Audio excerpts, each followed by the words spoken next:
Welcome at our webinar focused on dance and costume. My name is Petra Dotlačilova and I am editor of Czech Dance News. So welcome to our numerous spectators. We are really excited about this interest. And special welcome to my brilliant guests, Simona Rybáková, Lenka Wagnerová, Tomáš Červinka, hello, Anna Schelsdotter, and Sofia Pantuvaki. Thank you for being here. So before I introduce the guests of today and we begin our discussions about dance and costume, I would like to introduce this platform, Czech Dance News, and some of our activities. Let me just share my screen. Just a second. So here we go.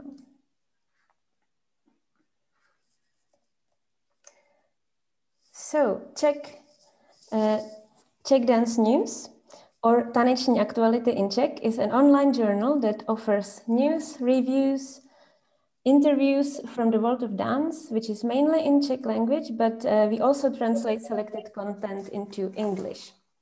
So we have this Czech version of the website. We also published a printed special edition once a year, which is a bilingual Czech-English journal and which focuses every year on a different topic. Here you can see the one from 2020, which focused on dance and audience. This year, we are preparing an issue about dance and education, which is also a very hot topic. Furthermore, we operate the so-called dance database, which is a website where dancers, companies, choreographers, teachers, studios, designers, producers, etc. can register for free and create a profile with their own presentation. So if you are interested to search for collaboration with a dance artist in the Czech Republic, or you look for a rehearsing space or for dance courses, you can find it here. Finally, our newest project is a debate and seminar series focused on dance. We organized performance talks, post-performance talks, roundtables with professionals, seminars, and the aim is to bring together critics, theorists, and practitioners from the dance world in order to discuss on various topics like dance criticism, marketing, education, etc. So primarily this project really promoted an exchange in real life between professionals and also spectators, because we felt that being primarily an online platform, we did not have so much direct contact. But then Corona happened. And here we are again, online. On the other hand, then the great advantage of this online format is that we can gather participants from different places and even become international. So we decided to seize this opportunity and to organize our first international webinar. And we choose the costume as its topic. And I should say that this series is funded by the Czech Ministry of Culture and also by the city of Prague. So costume. Performance costume is dynamically developing in the recent years. It gains stronger voice, more independence, not only in performance, but also in exhibition spaces and in academic research. To quote one of my guests, Simona Rybáková, we are in a unique stage in theater and visual arts development, wherein costume design has been elevated, significantly expanding its field of possibilities and enabling it now to bear whole new aesthetics, end quote. And she wrote this in the foreword to an edited volume prepared by another of my guests, Sofia Pantuvaki, Performance Costume. So I'm hoping to discuss even these new possibilities and new aesthetics today. Now it is time to finally introduce my guests properly, although briefly, yeah, because Their biographies are usually very long and full of successes, so each of them also combines several professions, and we will talk about it as well. And I made this myself. I hope everybody will be happy with just a few selection of images. I already mentioned Simona Rybáková, Czech costume designer working on theater, opera, film, dance, and other performative events. She won several awards internationally, like Prague Quadriennale's Golden Triga in '99, Czech Annual Film Awards Czech Line for the Best Costume, the award for costume design in World Stage Design Cardiff 2013, in Taipei 2017, and more. She was the curator of the Extreme Costume exhibition in PQ11, and in 2014, she defended doctoral dissertation focusing on alternatives and new ways in contemporary costume designing.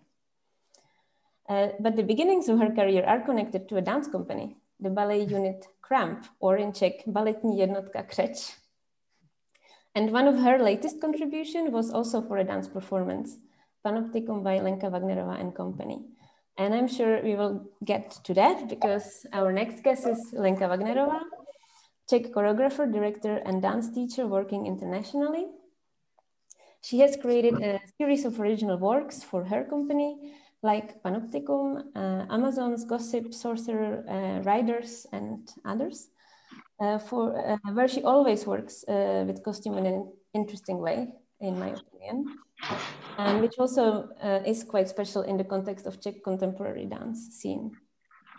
As a ghost choreographer and director, she worked for ensembles such as Norddans in Sweden, Czech National Theatre, Accademia Nazionale di Danza Roma, DOT 504, and more.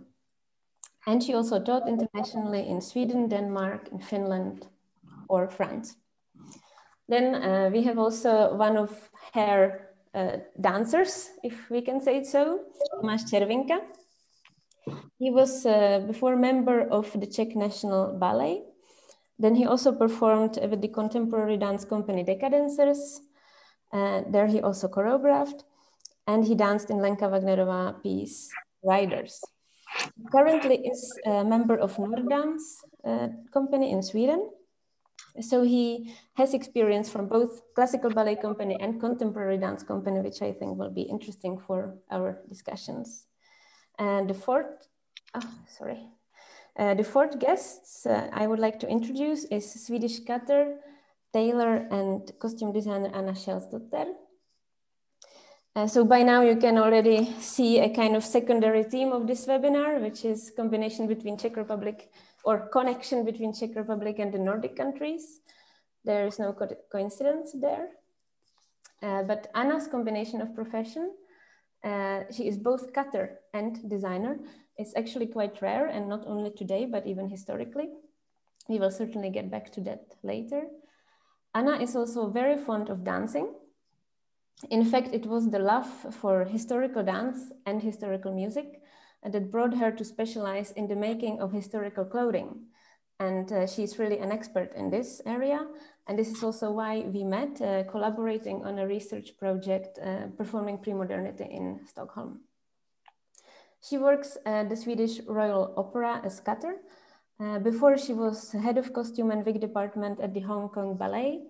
And she also creates designs for historically informed performances, or not, at the theaters like Drottningholm, Confidensen, Vadstena, and all over Europe and China.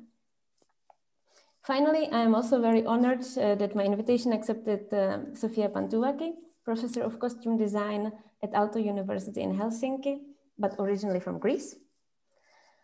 Sofia is a scenographer who created over 90 designs for theater, film, opera, and dance productions in Europe and curated many international projects. She is very active in research and promotes costume studies as academic discipline through organizing conferences and research projects. She is vice head of research of the Oistad Performance Design Costume Subcommission.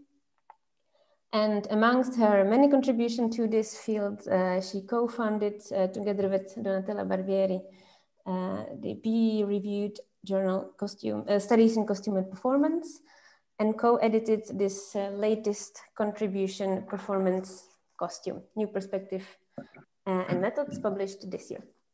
And finally, Sophia has also special connection to Prague, not only through her participation in Prague Quadriennale, which includes both exhibiting and curating, but also because in 1997, she was an exchange student in scenography at DAMU, Prague's famous theater school. So I hope I mentioned all the important things, although there is much more. Sorry. Now we leave this for just a little while. But now I would actually like to get ready to the core of this seminar, which is discussion about dance and costume. So I prepared about 3 rounds of questions and themes. First, more targeted to each panelist with respect to their professions. And later, it will be more general so that we can get really going with the debate. And if you, the audiences, have some questions, please don't hesitate to write them in the Q&A on Zoom. And we will address them either directly or then at the end. We will have hopefully some 10 minutes to go through all of the questions from you. So I stop sharing now so we can see everybody nicely. And first, let's look at the practice of costume for dance from the perspective of a choreographer. So Lenka, when in the creative process do you, as a choreographer or director, start to think about costumes for your new piece? And I imagine this also differs from work to work or even over time. And how do you choose the designer you want to work with? Hello, everybody. So basically for me, when I start thinking about the costume, it's from the beginning, because when I start working on a new creation, I see everything really first before I go to the studio and I start working with the dancers. So the theme, the narrative, the topic of the piece is the most important. I see the characters. I start working on them. Sometimes I write a bit the order and the whole concept. So, and the visual side is very important because it speaks a lot about the certain kind of aesthetics you wanna share with the audience. So all the professions like set design, costume, sound, light needs to have this common language or this common sense of aesthetics. So basically from the beginning, it's not that I see from the beginning how the costume exactly look like. It's more about that I know what I don't want, and then I start searching for what I want. So, and of course, depends on the performance and the creation. I ask the costume designer rate, and we search for the language and for the final visual. And do you prefer to sort of have different collaborators every time, or do you prefer to like come back to the same team when it comes to the visual side? I very much like to go back to the same team often and to search and to explore how far we can move with another creation. So I like to go back to the team very often, but it very much depends. Okay, thank you. I would like now to jump to another dancer here and ask you, because so now it looks like Lenka really, she sees the costumes in the beginning, but I feel that for the dancers, it's usually the opposite. Like you get to the costumes almost at the end of the process when you have the costume rehearsal. So how does this affect your interpretation from when you have the rehearsal clothing and then you change to the costume? How does this happen? And maybe you can also reflect on some differences between working in a classical ballet company and then the contemporary dance company, if there are some differences. Okay. Hello, everybody. Thank you, Petra, for introducing. I'm glad to be part of this event. So the training clothes, usually I choose something what it feels comfortable, that I can move all day long, and I don't have to think about clothes at all. Basically, don't create any issue about the clothes. So important for me is just to feel good and comfortable. Yes, and so then what happens when you go to the costume rehearsal and then you have to change to the actual costume? Does that change your interpretation a lot, or does that makes you feel something differently in the dance? Yeah, I mean, during process we have several meetings with costume designers, so we have tryouts, and we getting know each other as well, the costume, and we have a time to go more deep into it, and basically when we start to wear the costume, it feels like a transition or kind of bridging in towards the character or the piece itself. Mm-hmm.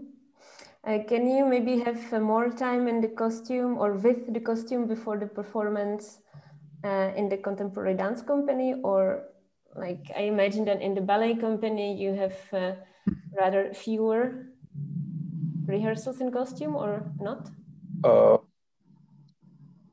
If I remember well, I think it's quite same actually. You know, it depends how much time we have, how often costume designers they are in the house or around us. So it's the matter of whole communication and logistic behind. Okay, so you don't see any big differences there. In this case, not. It's something what it's need to be tried, and after that it's a dialogue, or during the process it's a dialogue as well with the costume designers, choreographers, or the creative team, and that we have time to react, and they can make some kind of adjustments or changes. Yeah. Okay, thank you. Simona, I would like to ask you, considering your beginnings with the ballet unit Cramp, it seems that dance holds an important place in your career as a costume designer, but was this specific in working for dance performance as opposed to other genres? Is it more restricting or more liberating, or how would you describe it? Well, actually, my experience from our dance group is essential in my work, because I can say that I'm, as a costume designer, amateur, because I didn't study this subject. I studied textile design, and during the studies, we developed this, let's say, amateur group of dancers. So we were not so dancers like ballet dancers, but we did really very different and difficult things. And this experience to wear the costume and do the movement, for me, helped me in my career a lot, because I can imagine what is for the dancers bad, what is for the dancers good, what I also can say what is possible wear and dance, because there's some dancers not in group like Lenka has, but in other, maybe the bigger theater, they are a little bit sometimes lazy, or they don't want to try the new things. So I know what I can wear, what is possible.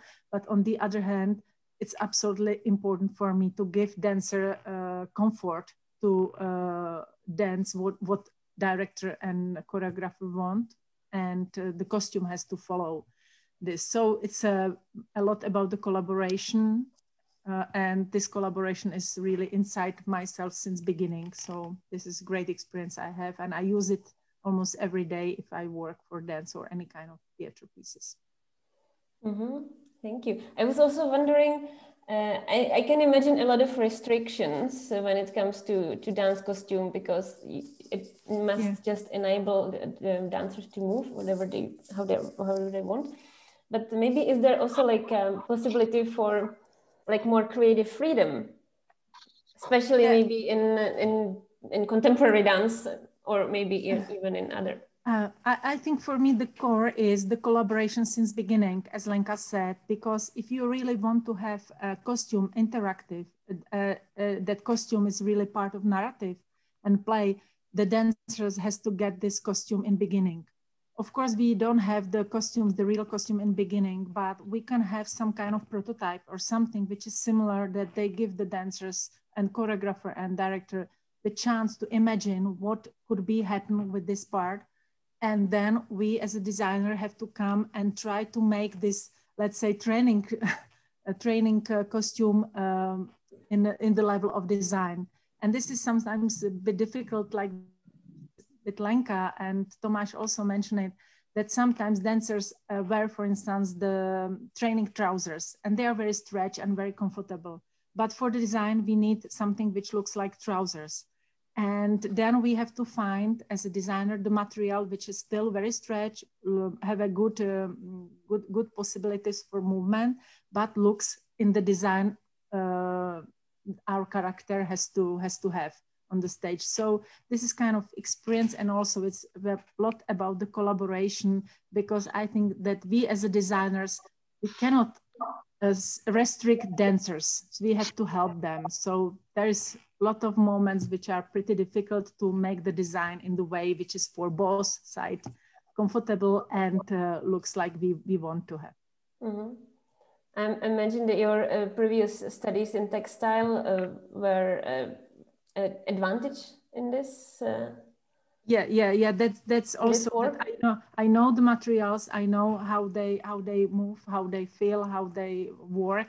So this is really big advantage, that sometimes I know that silk is fine, but it's too thin or too delicate. So I know some other alternative material which works the same for the dancers, but is better for the, let's say, 100 production, if the production is successful. So this is many years of experience, and also the knowledge of materials helps. And this is also one of our knowledge we can bring to the process of dance performance.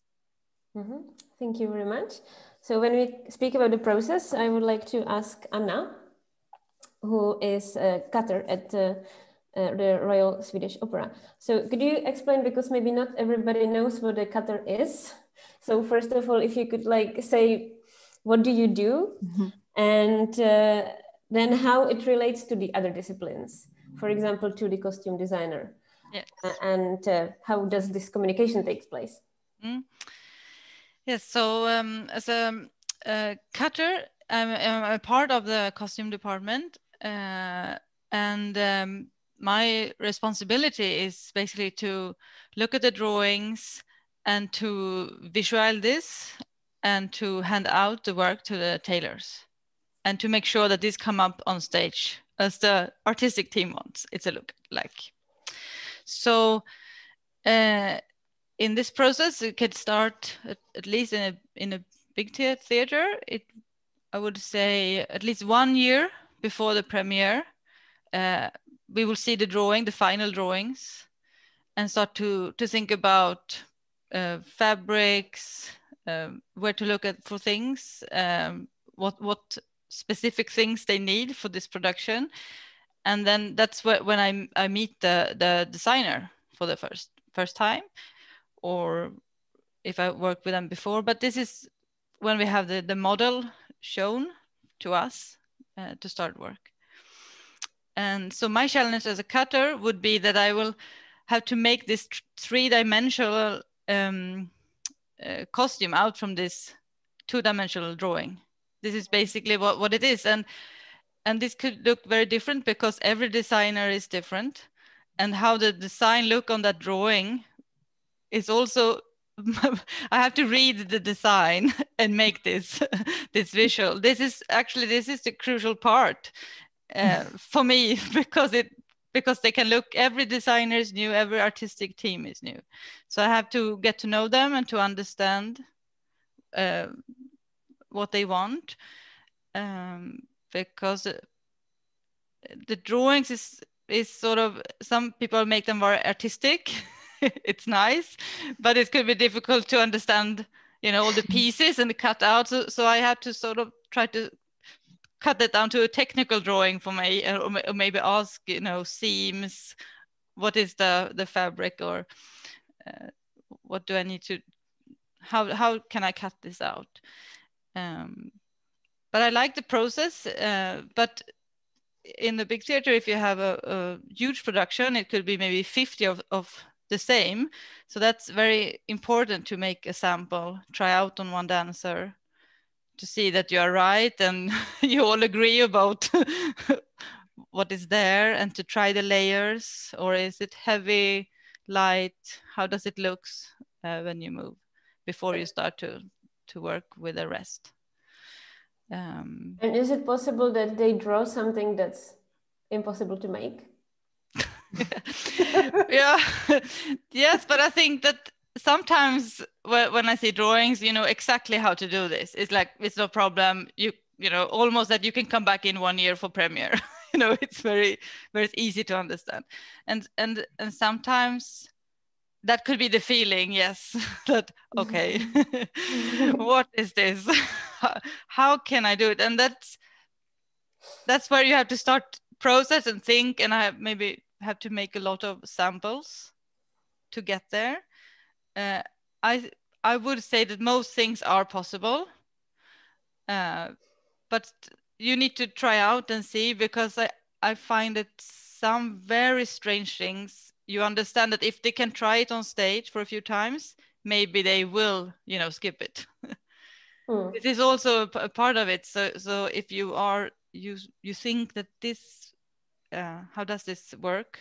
Then it's very important to try this very early in the process to see where you are, or if you are on the right way.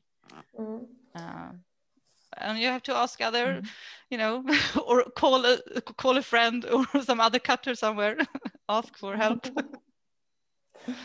Yeah. I can imagine that, I mean, you are the person now between the costume designer and the dancer somehow. Exactly. So when you come into that part, I'm standing in, sort of on that side. So I hear everything what the dancers say, and I hear the designer, and that's, of course, it's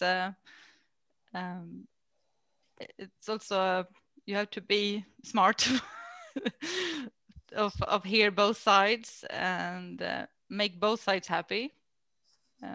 So come to right conclusion. Yes. Thank you, Anna, so far. And Sophia, out of your many professions, actually, I would like to address you as a researcher now, because you are very active in this field as researcher, educator, also supervisor of students. So could you maybe give us some examples of what is research in dance costume, what it could be, what can we learn about dance from its costumes? Hi, Petra, and hello to all. We have quite a large audience, really happy. I wanted to say something that very few people know, that I have also danced a lot myself. But in a very specific type of dance, which is the folk dances of Greece. But I have done it for about 25 years. And I never wanted to be on stage. That's why I chose the backstage or you know, other side of designing. But I have to say that after many, many years, I recently realized the value of that experience consciously. It was unconscious for many years. And particularly the connection to the materiality of costume. So I think there are certain aspects that one can discover from the different viewpoints that one can have on different experiences and positions and connections to dance, which we all represent today. So you asked me a very broad question because we can have a panel only about researching costume. And the whole book that we made recently. And we can have entire conferences, of course, of 3 days. Yes, we do. We do a lot on that. Yes. But I think there are a couple of things I want to say to contribute and to start our discussion from that viewpoint as well. I often say that costume has, of course, many dimensions, many meanings, many identities and so on. But I think the two most important dimensions of costume, at least for me, are the conceptual and the material.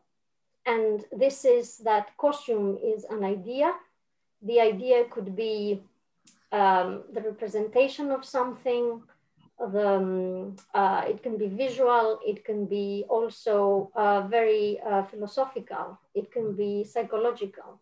It can be many things, the conceptual aspect of costume. And I refer to that because I think it can be turned into a concrete object, but it might also stay on a very abstract level.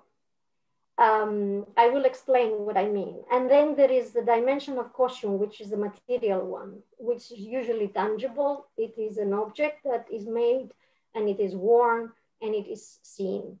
And these two main dimensions give us a lot of perspectives to research costume and go deeper into understanding. I think also that these two dimensions bring together what we all do, the ones that we are here in the panel. So the choreographer works with the idea and works on the meaning making with the dancers, with the designers, and costume is one of the tools for that. And the dancer has a different experience of the conceptual costume as well, of how this brings a state of transformation for them, whatever it is. It is not always descriptive. It might be a very abstract transformation. It may be a proportional one, and same for the maker or cutter and designer. So what I'm trying to say is that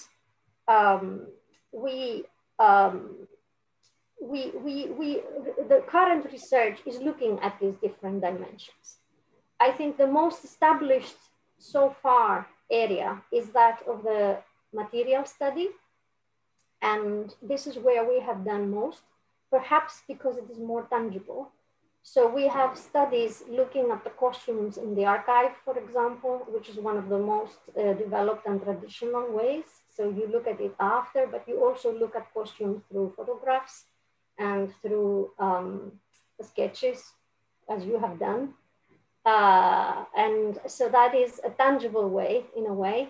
And so there is research through visual materials, three-dimensional materials, and the performances which we can access in different ways through live viewing or recorded. And then what I think is really open still and very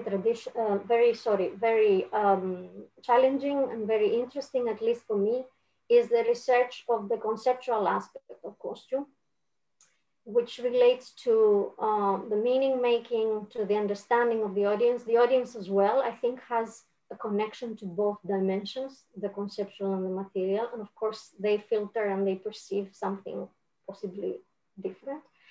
So that conceptual aspect, I think, is still quite open for research. And one way is to go deeper into what designers think and how. What are the designer's intentions, which might not always materialize as they think or wish, or they might turn into something different because they coincide with the conceptual aspects of costume through the choreographer's thinking and through the dancers' thinking. So all these forces meet at some point. And these are elements, I think, that are very important to address in the research. So I don't know if you want, like, how can I say, a more concrete traditional response of how we can research. I think it's more important to discuss about these dimensions. And I agree, I see a note here that I totally agree that the conceptual aspect may transform everything. And all these viewpoints might be a catalyst towards each other. Mm-hmm. Mm-hmm. Thank you. Yeah, I mean, this was exactly what I was quite expecting, or not exactly, but I really like you to speak about the possibilities that we have with costume and with also through different collaborations in research. And of course, we have researchers here. Simona herself is also a researcher, and also Anna through the material, and really like looking at the materials historically, and Simona, of course, in present time. And I'm sure we will get back to that. So now I will go into the second round of question, which is, well, at this point, maybe a little bit going backwards, because this second round I designed in a little more, or I formulated it in a little more, maybe traditional way as we look at costume, which is, so like in case of dance or dance performance, there can, or don't have to, work with narrativity and characters. So I was wondering like how you think the character is co-created through costume and movement. How goes your research into the character and creating the character?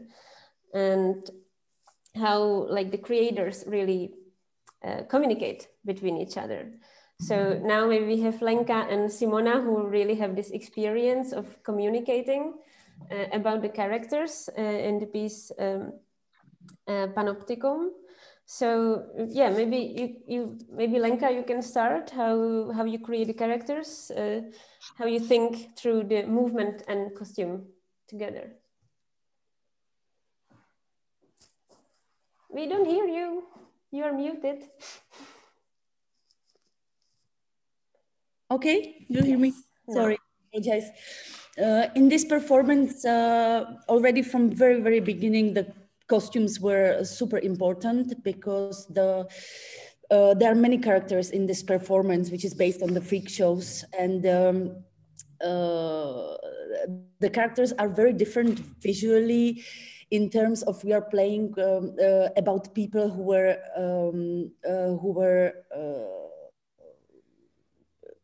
a bit handicapped or who had anomalies. It means that we created characters like 3 legs man.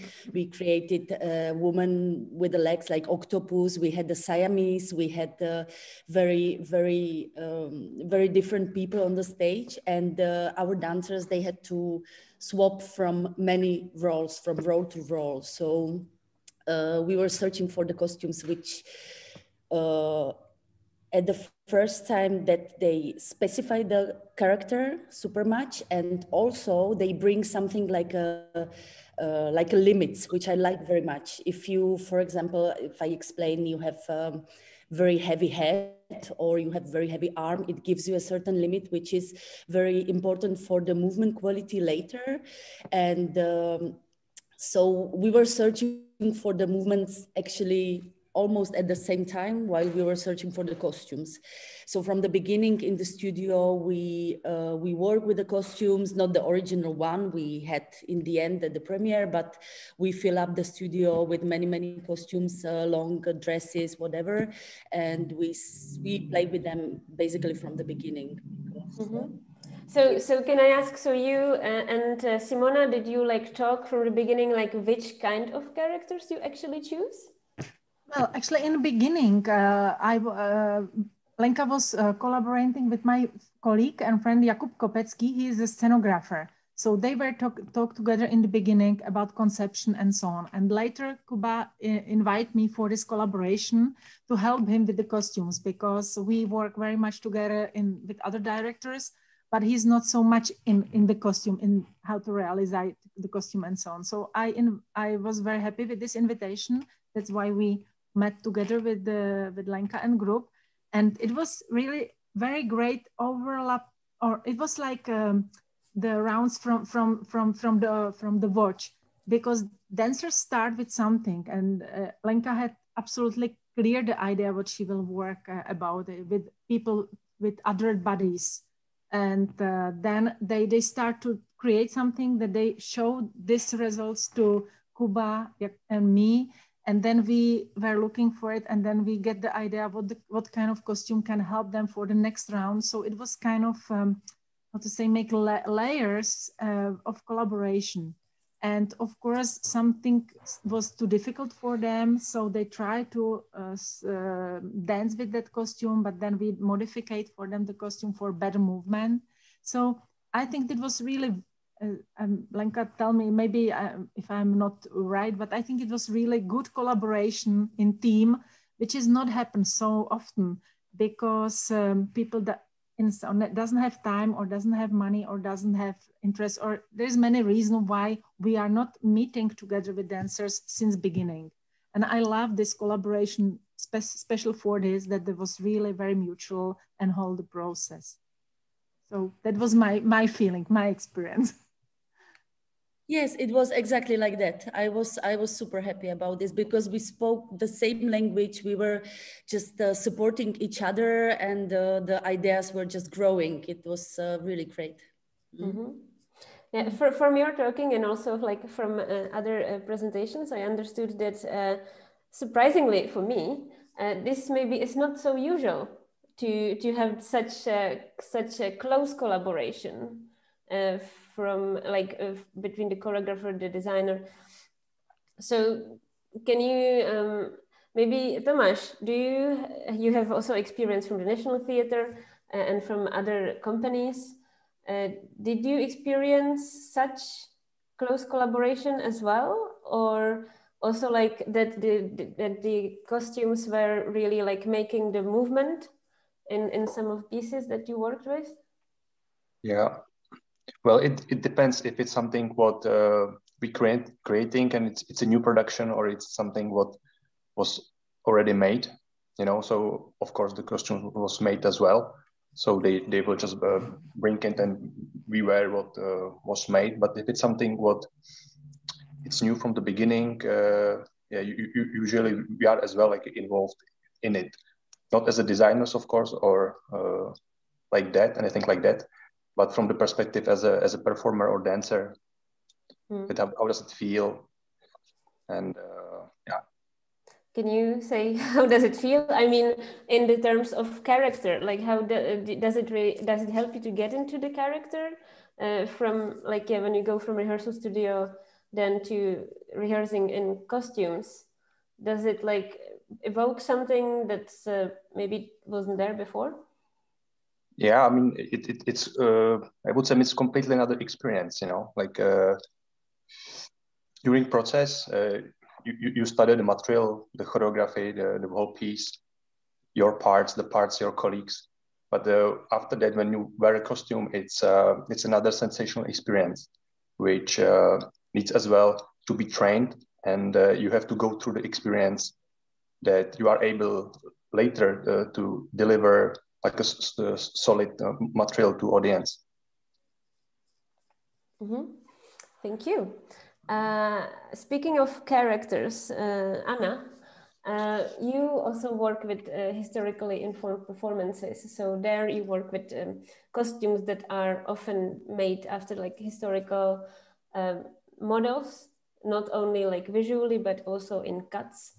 So then how, because you also design these pieces, so how do you create the characters, which is not only like historical person, so we see the historical clothes, but they also have some characters. So how do you work with that? Oh, yeah, so exactly this, it's different. So if I make the design, it's usually for more historical informed performances, I would say. So then you have to, depends on how you make it. It could be a mix of an opera and dance, usually. So it's a lot of to read into the libretto. Sometimes you can find cues there with where they mention clothing, costumes, colors that I usually trying to sort of take into the design. And yeah, read the libretto. I have to do a lot to try to understand what character is this, age. Is it a person from the city or the countryside? It's a lot of this trying to find similar maybe old drawings to work with. And of course, in the end, it's also an artistic thing, because you work with a director or a choreographer, and that could be things that they want to highlight, and then so it's always a mix of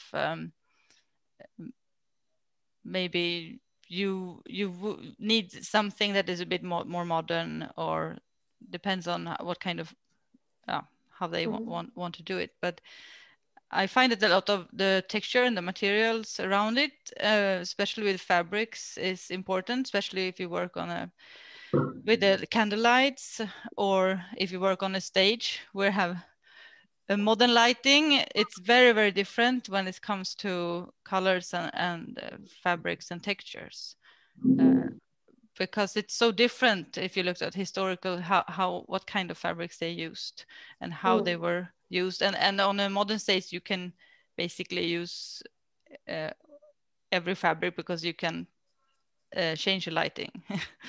But you cannot in like, for example, Confidence, and where we in many years we only used real candles, which makes it everything much darker. So that's a process. But of course, if I work as if I work as a cutter also, and collaborate with another designer, I mean, a lot of historical pieces that could be used or made, they can also be not so historically informed.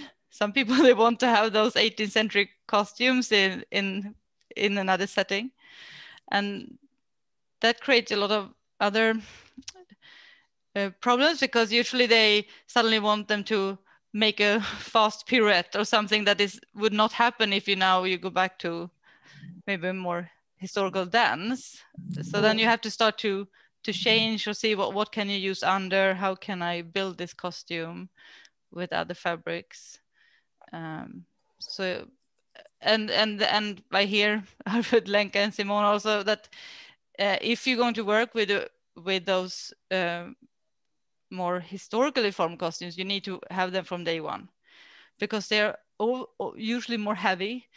You have a corset, you have something that would hold your body, and to get everyone into the same language and feel that they can move and be comfortable in this, you need it from start, especially today when you're not used to work in those costumes. It's I would say that ballet today is more about stretchy fabrics. So absolutely, that's always a challenge, to sort of make people and dancers feel comfortable in this. But still, it's important with the cutting for me to work with the lines and the cutting to make it right. And I find that, especially with Baroque dance, that I notice that usually when the dancers come in their baggy clothes, and they will try on those corsets, and then suddenly, oh, that's where the arm should be. Okay, thank you. So that's something I really like to, when you hear it, because then this can really help with this period dancing. Absolutely, I can confirm from my own experience that with corset, it's very different story, and it really also helps to understand why the movement happens like that. And also, when you compare choreographies, which are maybe made for men or for women from that period, they are looking differently, whether they are made choreographed for a man or for a woman, because they are highlighting different kind of things. Like for men, they are highlighting the movement of the leg or the calves. For the woman, it's all about patterns in the space, because nobody would really see the calves that much. So that's also my experience. But do you want to add something? Yes, as a reflection of this, is that if I would look into just ballet costumes, and for a Swan Lake or something, just from the, I think, 70s or 80s, those are much more bones. They are much stiffer and harder, and that will usually be the comment that, oh, you cannot dance in this. And then I'm thinking, oh, it's a very, I think it's new choreographies now demands other things also, that it develops, and you can see that the dancers suddenly, when they try on those old costumes, but they are not so old actually, they feel like this can almost be impossible to move in. So then I'm thinking about that the dance also change, or the way it should feel in your body when you're wearing those clothes. Yes. Thank you. Yes, and we will definitely get back to the materials and relation to movement further on. But I wanted to ask also Sophia, because you also teach costume design, and I think, or if I'm not mistaken, also speaking about the characters and about how do you express or create the characters is part of what the students need to learn in order to then work in theaters. So how do you describe the research process for creating a character through costume? It's not easy to to do. Well, I can try to be brief in saying that I think there are a few main aspects to consider, which is whether there is a story or not, specific characteristics or not, and if possible, I try to actually underline the importance of collaboration. And in some cases, when costume designers are trained, it's not easy to have the collaborative aspects, which are so important for the creation. What I want to say is that in some schools, design schools are not always connected with performer training. For example, drama schools or dance schools. In Helsinki, we are lucky to have this, so we immediately take it into consideration as well. So, and also own ideas on a conceptual level, I think are very important, or also personal interests that someone might have, and as an artist into trying out things. That's also an aspect that can come into discussion. However, I want to say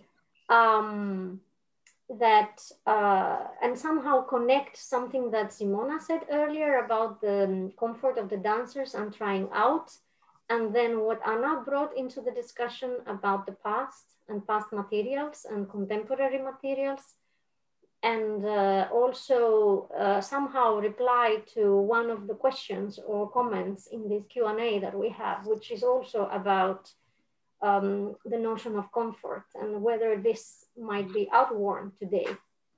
And I think I'm including this now in my reply because it is something I discuss also in the teaching and something that comes in our practice. And I think we are indeed, I think often we are beyond the issue of comfort as a standard. And it's nice to be reminded of the fact that in the past, it was not easy or possible always to have materials like the ones that have been developed today or in the 20th century, actually.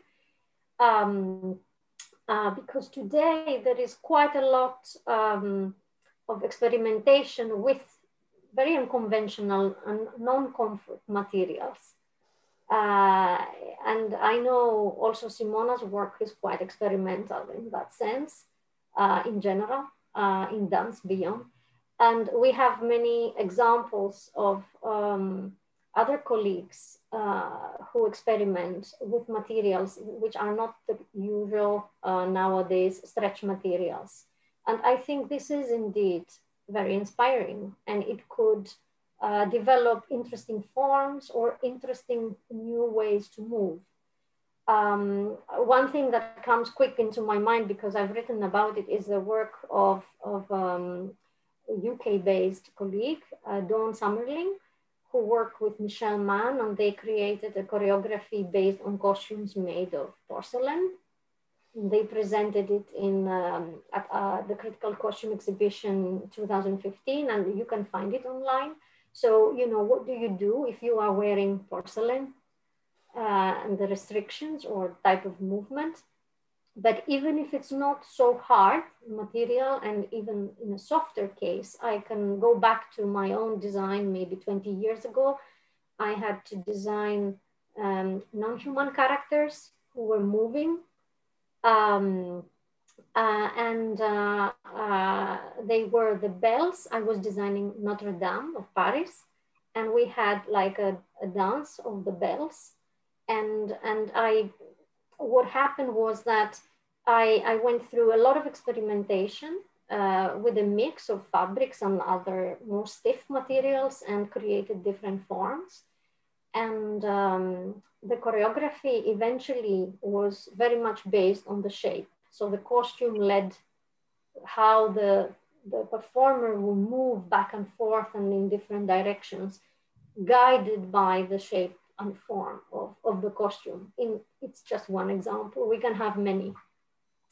So I think, you know, there is a vast array of possibilities, and not only creativity, but I think sometimes it's really important to listen and test the material, as well as obviously work with the people in the real space, the performers and our partners, the choreographers, directors, and so on.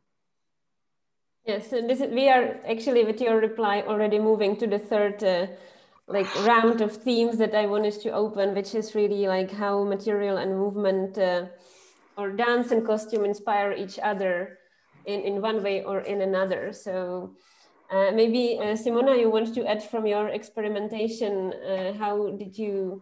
what kind of costume did you create to then maybe inspire some movement or restrict movement, or? well, as Sophia said, I like to experiment, but as I'm older and and more mature, I must say that I love dancer's body, because I find that I'm working also for the opera, for theater, for film, but the dancers has the beautiful body. They are usually body which knows so much movement, and they are able to do so much. And sometimes I feel ashamed to cover them with the costume, because they can really show the beauty of the body. So I find also that the costume for dance I am doing mostly so simple and so comfortable for the dancers, to give them the exact movement that they only they can do.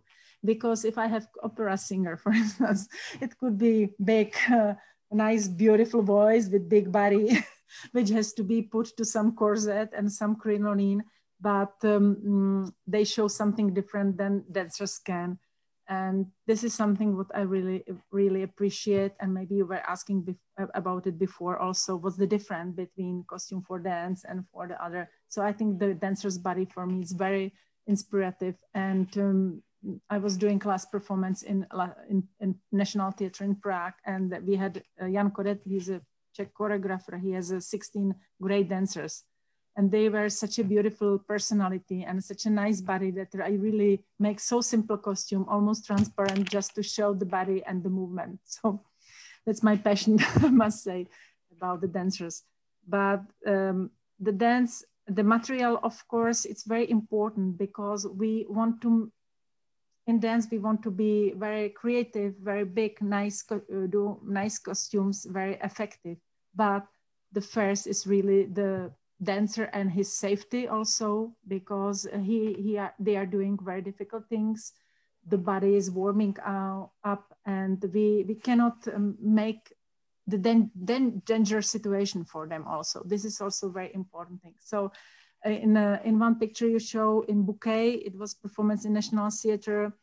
Director wanted to have one dancer in a small dress, and then the dress might move in a minute to the big one on covered whole the stage.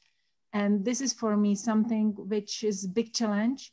I love these challenges, but you have to do the prototype, you have to train with this, And all the actors and dancers and who is part of this performance have to train this before, because if they will not have enough time and work with this actual material and action, this miracle will be never happen on the stage. So I think this is about the materials, about the movement. We have to, if we really want to have something special and very interactive, I know it's my strong topic, then we have to have it before and try the lightness, the transparency, how the air is moving and so on. So the material work is very important. The quality and style of material is very important for dancers.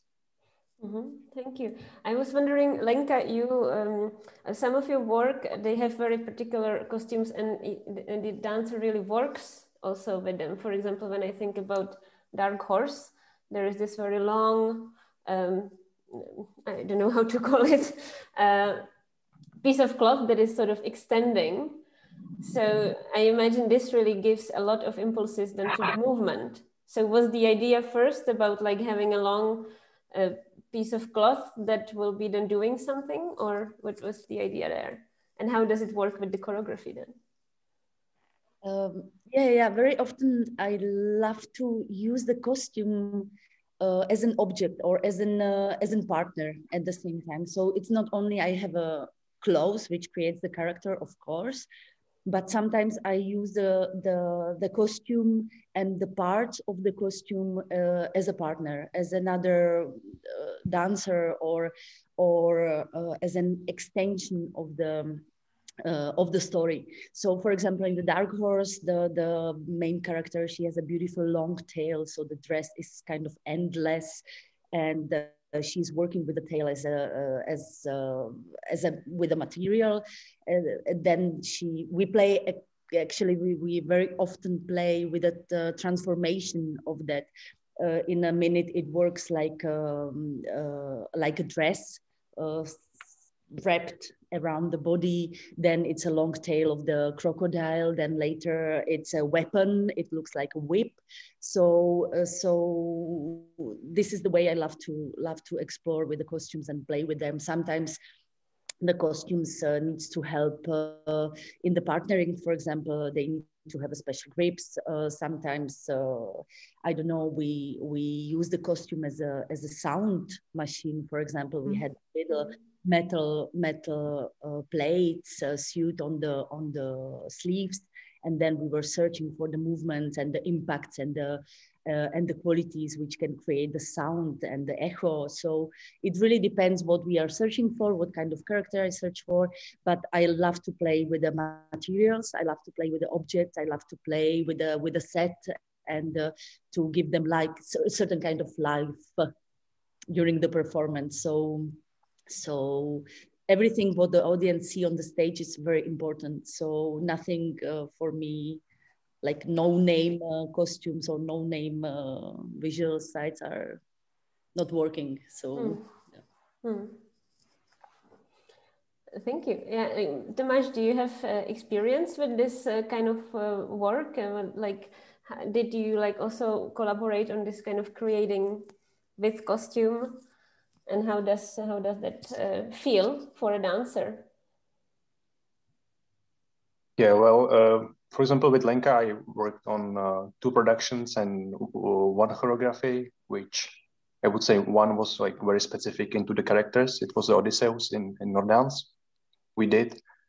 And we had several changes as well to the different kind of characters. And I mean, during the process, we have to find some possibilities how to cooperate with the costume, as Lenka said. So yeah. So I imagine then the costume is there from almost the beginning, or the costume also probably changes with the choreography. Yeah, this is like up to the like a process or the creators. And for us, for dancers or performers, it's important the feedback or the external eye, because we cannot see us, right? So we just like try things, and after that, together with the choreographer, we try to find a way what's the best choice. May I say just, yes. I think that Lenka knows what she wants and dancers believe her. So it's a great team usually which works together. Okay. Yes, we lost Sophia for a while. I hope this just the image. But I would actually like to get back to the materials, the historical materials that Anna works with. And you already suggested something about materials in relation to light, which is something that today we don't think so much, maybe because almost everything is possible. But you already said that that was not like it in the past. So could you maybe develop a little bit on this, how you work when you have the candlelight? Yeah, that's a process. Though I think we're still learning. Yes, so working with that, I could see that some fabrics are sort of highlight in this lightning, and some fabrics are totally lost. So that's sort of where you have to start to see how can I create the costumes for this light, since you don't have any other light. you have, after maybe 20 minutes, the light is at its best, and then I mean you cannot change anything on the stage basically. And so what we're trying out, but so in a short version, if you look at silk, for example, is very good. And many people think that velvet is nice on stage, but that it's hopeless. If you want to be invisible, you can use velvet, for example. And I think you do that in Prague, right? for those black theaters. Yeah, that's good to use them. So that's one thing you see, and also how to work with different palettes or sequins or stones, that you have to work much bigger than sometimes what you want to look at, because when you look close at this costume, it could look a bit clumsy or too much. But I usually think about it as a painting, for example, that you have to see it on a distance, and there it works and it looks fantastic. But when you come close, it could, yeah, okay, it's a little bit too much of different colors. So that's how you have to work with it, and also, of course, look at some old costumes in archives, give you an idea of how to work. But also color-wise, I think it's different. When we did Le Devant de Village, we saw that there's a lot of white silk costumes for farmers, for example. So I think historically you can see that there's other colors or things that you didn't really connect today with what this is. And that's also a challenge, I think, too, because that can create problems with the audience today, because they would see these white costumes as maybe a party or a wedding dress, what we would associate the white with. But here it's all the farmers have the white, for example. Yeah, with the different decoration. Yes, so it's that's also sometimes it can be that could be a discussion of sometimes, can we really do this, because it's also about for the audience to read or to what they see on stage. Yeah, actually, speaking about the audience and like spectators of all kinds, including critics. This is something that I also, as being a dance critic myself, sometimes see as we often don't really, or we see the costumes, but then we don't really write about it. But we really, like, I mean, it really is changing, I would say.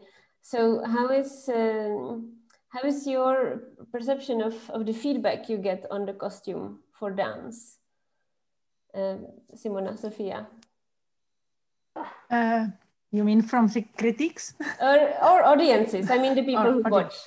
The critics is a very painful chapter. No. But I try to change it really. No, we can say something. No, but in terms of critic, I must say we have very it's all the women. She was theoretician Věra Ptáčková of scenography, and once she told me that she really she feels shame that she doesn't know the materials and the vocabulary of the costumes and materials and so on, because if she's writing some critiques and some text about it, she miss it. So I must say that I make special for her part of my dissertation, this vocabulary of materials and alternative materials and the things, because I think some of the critics for them should be helpful to know more about our practice.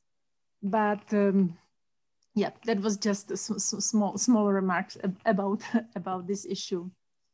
But feedback, you know, I find sometimes that audience doesn't realize our miracles, because the eyes of the audience is different than the eyes of our designers.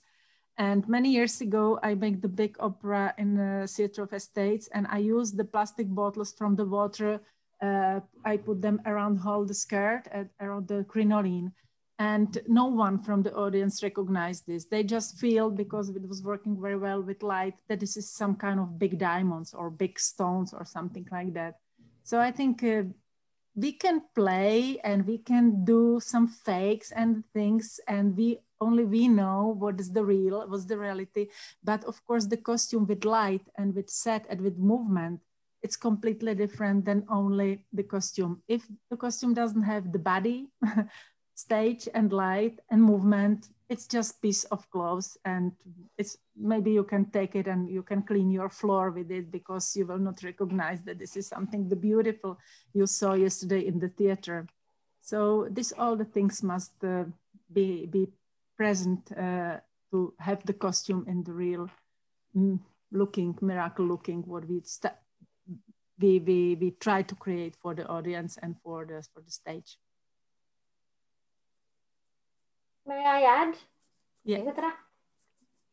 I think I said that the critics is a painful topic, because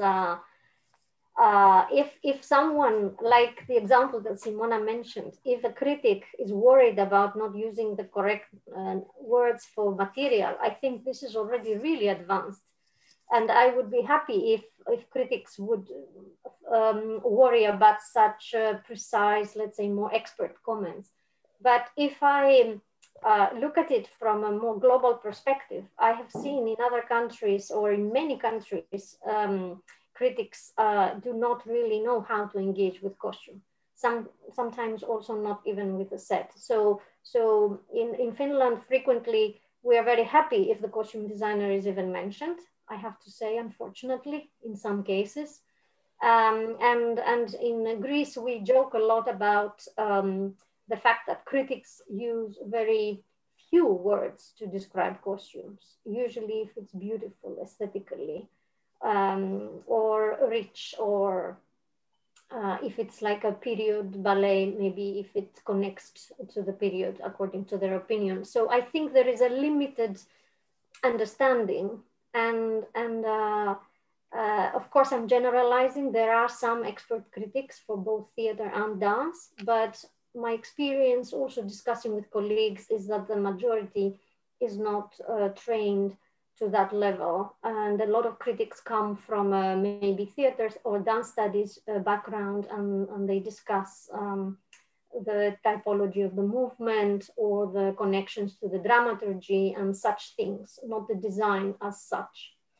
And I want to praise our colleague, Professor Arnold Aronson, who is a theater scholar himself, but has held, he works and writes about scenography. And I remember, together with Bara Prihodova, and I think Bara is attending today, they have started running some workshops for critics. I have hope, and I really wish and hope that eventually and in the future, we could build a strategy towards not only teaching, but leading, helping others understand the depth of our practice. This is one thing. And this would help also the audience see more or understand more in different ways. And then there was another thing I wanted to say, and I think, because we didn't mention it, we talk about dance in general, but I think it's still quite important to realize the diversity of types of dance or dance fields, because we are now in our discussion, we are jumping from contemporary dance to Baroque dance and then ballet. And there are many, many different types of dance, and somehow certain types of dance connect to certain types of design, although in contemporary performance we might go against that, but then you go against it willingly, like purposefully. You are aware that you go against it. And sometimes I say that the type of shoes is totally connected to the type of dance or the lack of shoes. So barefoot, or if you have pointe, or if you have character shoes, or if you have, so somehow there are aspects of costume not only directly connected, but even identifying the type of dance that you, and then there are massive differences when you talk about scale. And I say that I know Simona has done a lot on the big stage as well, and I have done some, and my understanding of movement, costume, and choreography is very different in the approach. When, for example, I did some classical ballet on big stage, and it was not only for me, but also my intention for the audience is different, because the audience as well is very distant from the costume. So then you have a very different approach, maybe looking at this as a stage composition rather than individual characters. And then if we come back to smaller scale black box theaters or any kind of performance where you can be really close and experience in a different way, then obviously you can, well, as a viewer, as an audience, and also as a maker of such performance, you can look at more individual entities in the performance space. So just a few things for now. Yes, thank you. Yeah, this also brings me like the difference of scale. Like, I know, Lenka, you work for your own company, but you also worked for like did choreography in a bigger performance. So in that case, how did you work with costume, or could we either discuss the costume in some way when you were part of a bigger performance? Yes, I think I was very lucky that I worked always with with a group of people who was easy to talk and to discuss. So, but yes, of course, it very much depends what kind of creation you do. If you work, for example, for dancers, only 20 minutes long show, and the director of the theater wants a really pure dance piece, you think differently than if you work, for example, in the Minor Theatre, Kids Theatre in Prague, which is full of set and costumes and very much visual effects. So yeah, it depends. And I was lucky that I could always find the best way for the dancers, for the characters, for the whole piece, for the puzzles, which of the light, sound, everything. So yeah. And Simona, you have maybe the most experience also for the bigger stage. Could you but also like smaller pieces? Could you also speak a bit about this difference? And that's I chose actually not the scale of the theater, but the difference with Lenka's piece Panopticum, and I make this, how to say,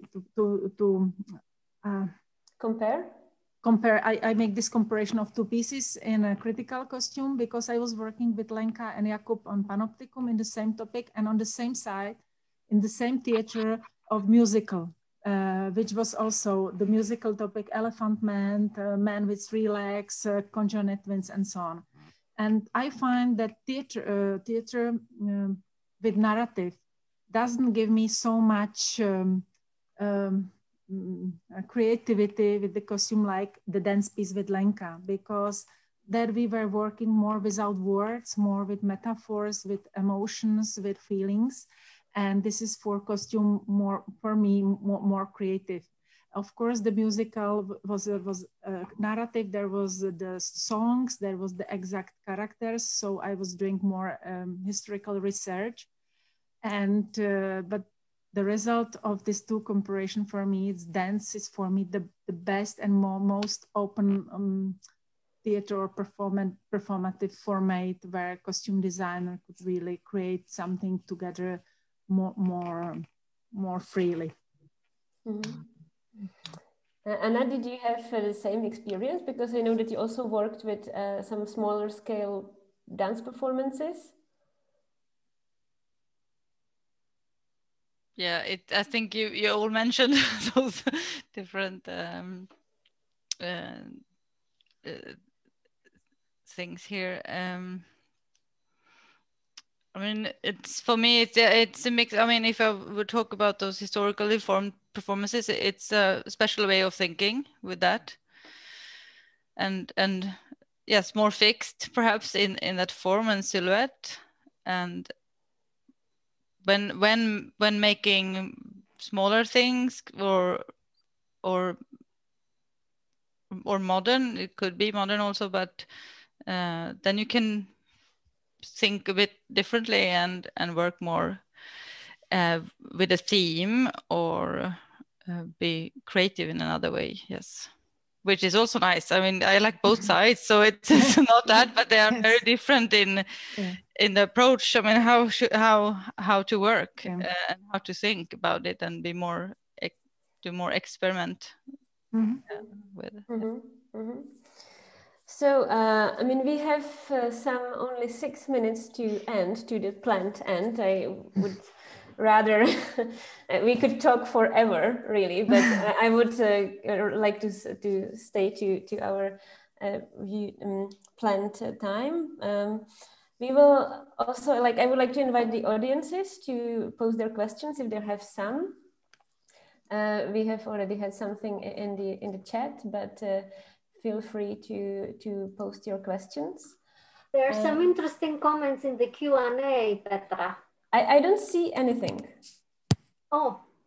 I don't see anything. So maybe I'm handicapped in some way, and I don't know why. I'm a host, so I should really. So maybe can you all see them? I can see. I can read something. Or Agnes, are you still there? Would you like to read your comment? Agnes Strepling is making a comment on hierarchies. The performance disciplines, including dance, are steeped in hierarchies, which have always viewed costume design as inferior or subordinate to the role of the choreographer or the needs of the dancer. This is also due to the fact that traditionally costume design and making is more associated and practiced by women, whereas choreography dominated by men. Well, there's a female choreographer here.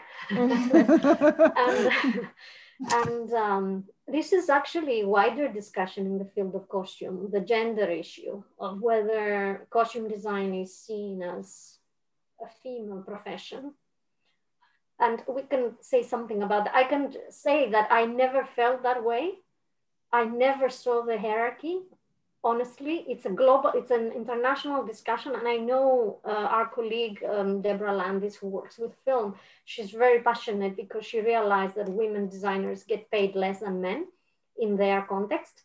But I have experience from, at least in Greece, of big mix of recognition, levels of recognition. And if a woman is recognized as a dynamic, experienced professional, she might get paid really well, and the voice can be heard. And I have seen female directors, female choreographers, and I've myself spoken very openly in every collaboration, even with male choreographers.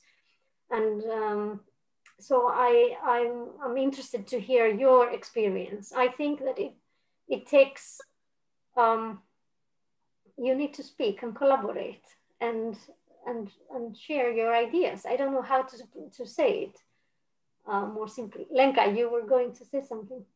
I shut up. Petra, you are moderating. I completely agree. I never experienced something like this either. So I know male choreographers, female choreographers. I mean, I agree. Simona, did you have this experience?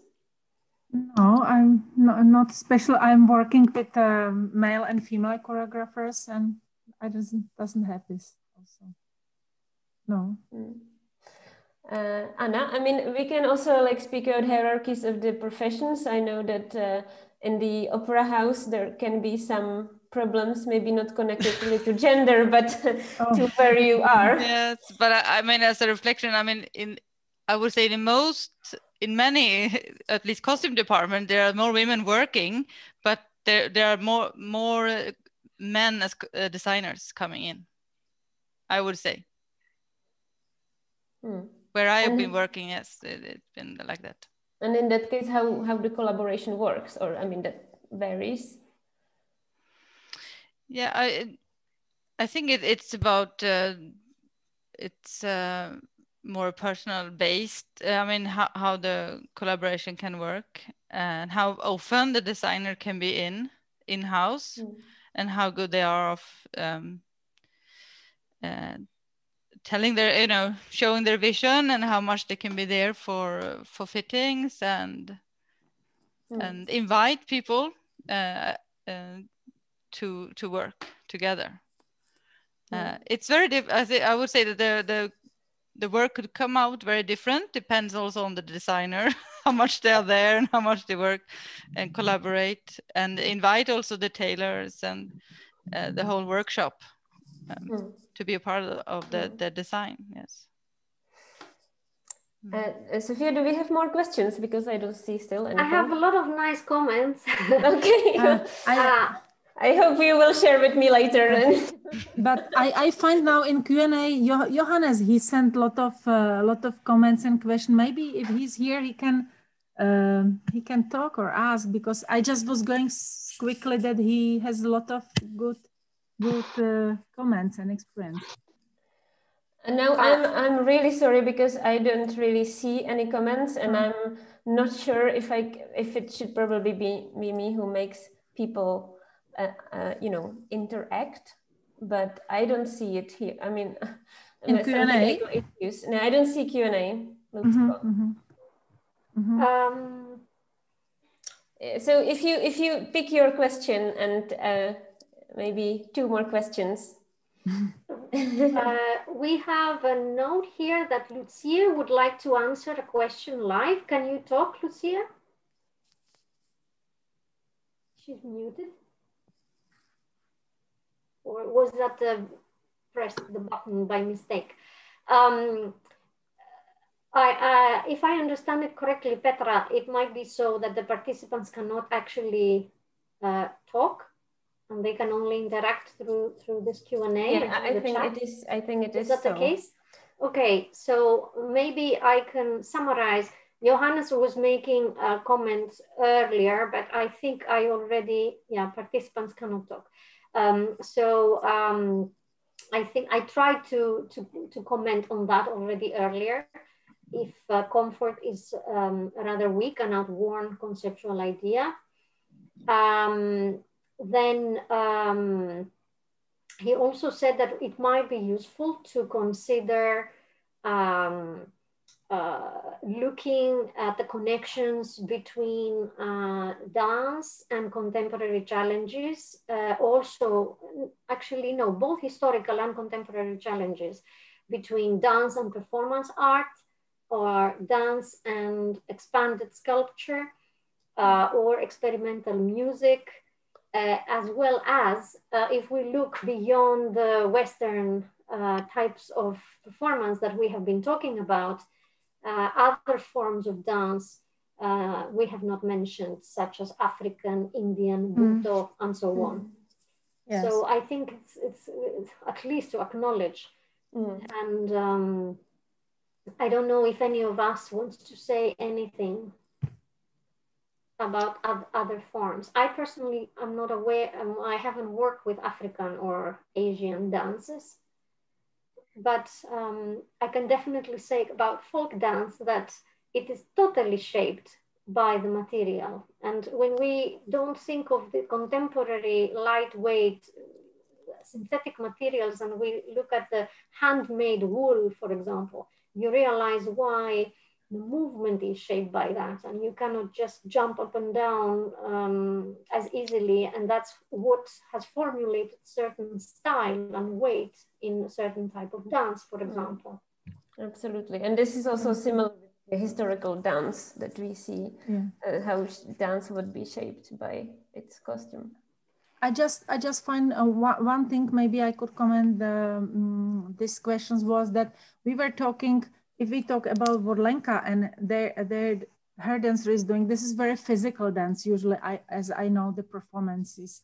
And of course there is other possibilities that there is a dance more like performative, that the dancers wear the costume as an object and they move or do some action. So then in this, if that kind of dance or movement is created like that, that designer can create maybe something like sculpture also. So this is also many differences between what kind of costume we are creating, what kind of really physical dance or ballet, which has strict rules because the dancers are doing really very difficult and movement, or also if we are talking about some movement as a more performative way of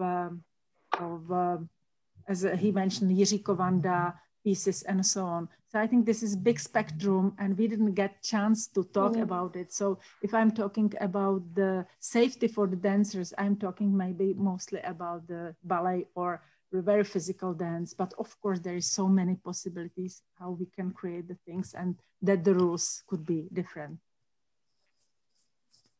Of course, thank you for this. Yes, Sophia. I'm trying to help you, Petra. We have a reply from Agnes because she cannot talk, and I think someone asked why people cannot talk. Well, you have planned it this way to be able to have more audience, right? And it's a certain webinar format. This is a webinar format, so that's why. For the webinar format. So yes, we are sorry for this, and most of all, I'm also sorry that I don't know why I cannot see the Q&As, so this makes it a little bit difficult to moderate the questions from the audience when I don't see them. But I mean, we are almost 5 minutes over 7. So shall we take these two last things for a few minutes? If you wish so, if everybody is okay, I would like to, if there are questions, I think we should get to them, at least two. I just feel that I like to read what Agnes wrote. It's in relation to the previous comment on hierarchies.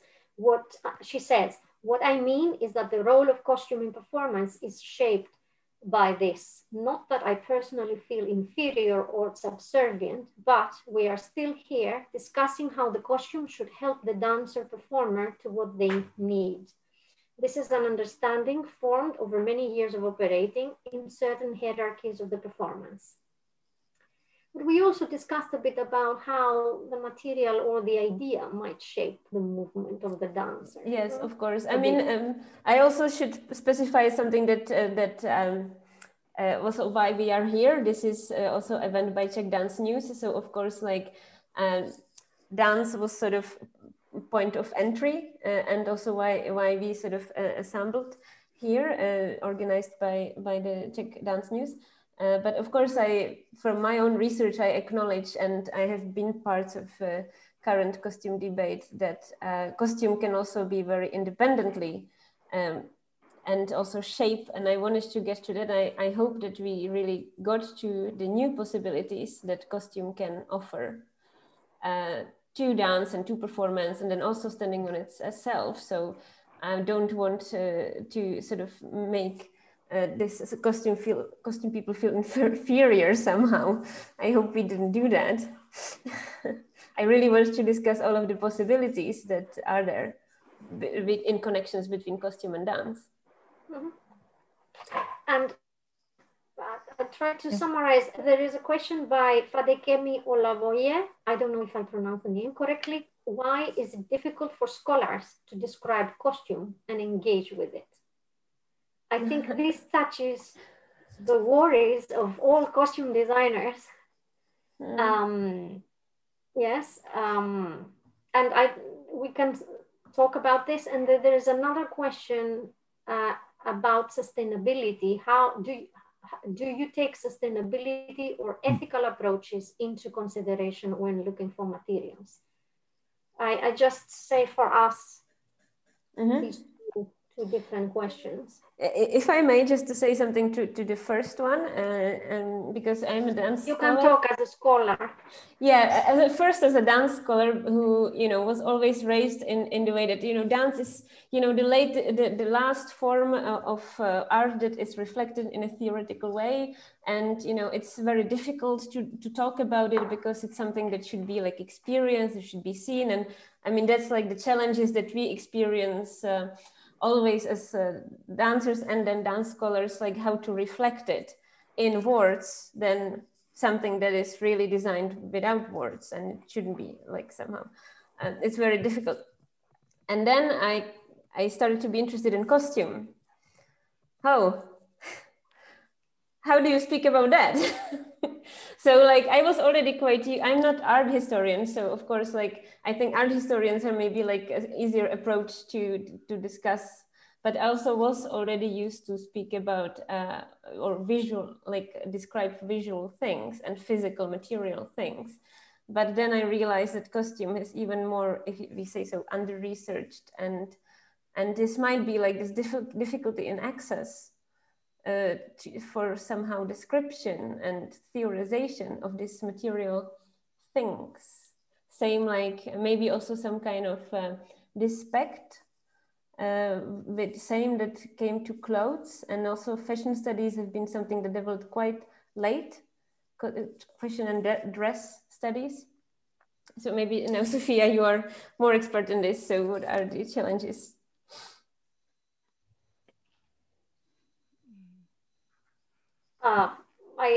I think I'm also very informed as a practitioner, so I cannot say, but what I see is that it's a really, as I said, costume has multiple dimensions, and this might be perhaps the hardest to access. So people understand the narrative, but when it goes beyond that, it might be hard to get into the practice unless you see it from a practice perspective. I don't know. But I have to say, I'm personally very committed to to developing the thinking around costume. That's why we try to show some of these dimensions. Yeah, for example, here so much. In many ways, in many activities, in the book and in many activities. Yeah. How about the question on sustainability? Simona said she used the bottles, the plastic bottles, and there are efforts in the field. Absolutely. I could say about my graduate and costume researcher Ingvild Fossheim, who is actually working on exactly the topic of bringing sustainable materials to dance. She works with contemporary dance. I will type the name in the chat in a moment. And she creates bio-based materials. So it's very experimental still, but it's materials that are produced through different natural substances or cellulose or other types. It's just one example. And I think I also saw the the name of Jeril B. Bosch from Mexico earlier in the participants, who also works with such materials that in dance and in theater. So that is maybe one direction towards sustainability, in addition to recycling and such things. Simona, but others can say. Yeah. Well, I think it's pretty hard to talk about this sustainability and ecology in these days where we can see around us so many things, plastic mask and the thing for testing. So I think this topic could be open maybe a little bit later. Now I think it's completely out of the picture, because I know that we were talking about it a lot. Last year, we were talking about the plastic straw for lemonade, and this year we are completely different situation. So I think it's very difficult to talk about this moment, about the topic at the moment. So maybe next year we will know a little bit more. And I must say that I'm now teaching in University of Applied Arts in fashion department, and we are not talking about sustainability, about ecology at the moment. We are more focused for the body and for our the psychology of talking, because I think it's more connecting with this, with today. And I hope in very short time, we will go back to this very important topic again as a priority. Yes, I'm not sure if Anna is opening her mouth to say something, because I know exactly what you want to say. No. No, but I think this is what I also find sometimes with the new designers, or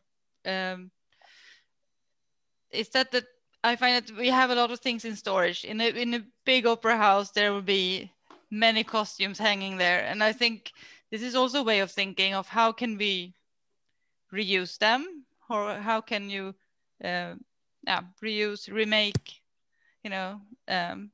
use also the materials which is we what have. they did in the past, and what they study, have been doing right? it for many years. So I think that's also a question of how you can think about that, because I think not everyone, so this is not what I mean, but when you're very focused on the new designs, but also how can you actually adapt something and work with material that you will have also a way to reuse and make secondhand things into a new costume. Absolutely, like the historical clothing that is like all patched and like put together from all different pieces, and we. But I think also today for a piece that if you how can you work with new performance, and also how to use old costumes is also a way to work with sustainability. I now I see Johannes comment in a chat, so chat apparently I can see. That's just I know it was a reaction for myself. I think it's a really very difficult question to open. It's a completely new topic, so maybe it was difficult to open it. You mean now, today? Yes, yes. Right. I mean, now. Right today. now, yes. So of course, it's important topic. Of course, it's important. Yes, I also think it is, of course, very important. Johannes is, I don't want to talk, I'm reacting to Johannes, I don't want to talk no longer about sustainability. I mean, at the moment, because I think it's very serious topic for really big format to talk about it. And it's not so much connected with, or I don't know if we have enough time to open it, this big topic now. Yeah, probably it deserves its own discussion, really, because we are already 15 minutes over as well. So opening new boxes is probably not the best idea. So if there are no other burning questions that I don't see, or some comments that need to be, maybe Sophia, if you just wanted to write the name of your student, so because when we close this session, it will be no longer visible. But otherwise, I would actually like to thank you all for being here and for talking about costume and dance. We, of course, did not cover everything. And that was not the ambition. It was really ambition to sort of start this discussion, to offer like different ways of thinking about costume for dance, but also now we started to talk about costume as a concept, and also independent field, which is something that I really wanted to get to, and offer new possibilities for costume, which dance is definitely part of, I would say. So yes, thank you all very much for being here, and thank you to our audiences, which now decreased, but we had 100 participants and who listened to us from all over the world. That is wonderful. We are really, really glad for this interest. And yes, I hope to see you all and talk to you all on next webinar, or hopefully even real life. So thank you very much, and see you.